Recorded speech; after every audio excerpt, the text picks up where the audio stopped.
Hello guys, আপনাদের সকলকে ভূতের জগতের পক্ষ থেকে স্বাগত।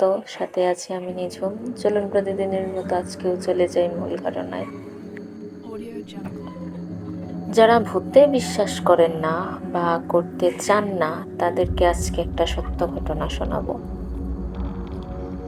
আমি সব সময় ঢাকা থেকে রাত্রে বাড়িতে যাই, কারণ ছুটি পাই কম। আবার চিন্তা করি রাত্রে চলে গেলে পরদিন সকালটা বাসা থেকেই শুরু করা যাবে।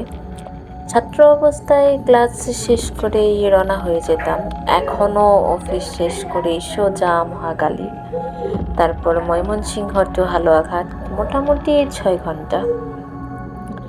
একদিন ক্লাস শেষ করে বাড়ি রওনা হলাম। আমাদের বাজারে যেতে যেতে রাত 12টা বেজে গেল। বাজারে গিয়ে দেখি সুভাষ, আমার বাল্যকালের সেই বন্ধু। আমাকে দেখেই বলল, আমরা তো প্রতিদিন রাত্রে কদমতলী আড্ডা মারি, তুই খেয়ে চলে আসিস। বাজারেই আমার বাসা। বাসায় গিয়ে আম্মার সাথে কথা বলতে বলতে খাওয়া শেষ করলাম। 1টার দিকে বাজারে গিয়ে কাউকে না পেয়ে ভাবলাম সবাই হয়তো চলে গেছে। আমি 2টা সিগারেট কিনে কদমতলী রওনা হলাম। বাজার থেকে কদমতলী 6 কিলোমিটার।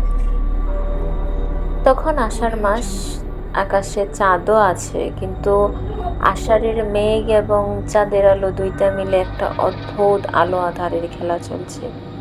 এই কালো অন্ধকার আবার যেন পূর্ণিমা ভরা রাত।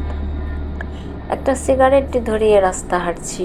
কিছুটা ভয়ও লাগছে। এমন রাতে একা একা হাঁটলে ভূত প্রেতের কথা একটু বেশিই মনে পড়ে। বামের ঘন জঙ্গল থেকে ঝিঝি পোকার শব্দে একটা অদ্ভুত সুর যেন সৃষ্টি হচ্ছে, যে সুরের তালে তালে নিজেকে নিয়ে খুব হারিয়ে যেতে ইচ্ছে করে। মাঝে মাঝে আবার গভীর জঙ্গল থেকে 2-1টি কাক বড্ড বেসুরো কণ্ঠে কা খা করছে। মনে হচ্ছে কোনো মাংস খেকো রাক্ষস যেন কলিজাটা ছিঁড়ে নিয়ে যাচ্ছে।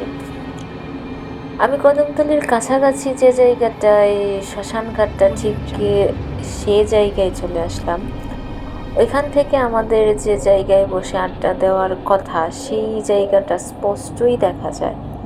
আমি কাউকেই দেখতে পেলাম না। মনের ভিতর একটা ভয়ও জেগে উঠল। এই কারণে গভীর জঙ্গলের পাশ দিয়ে পিছনে যেতেও ইচ্ছে করছে না, কারণ এই জায়গার বাম দিকে কংস নদী আর ডান দিকে খোলা মাঠ, যার দরুন গা শিরশির করা অন্ধকার ভাবটা এখানেই নেই। আমি সোজা কদমতলী গিয়ে একটা সিগারেট ধরিয়ে নদীর ঢেউ দেখছি। ভয়টা কাটানোর জন্য একটু জোর করেই যেন অন্যমনস্ক হয়ে যেতে চাইলাম।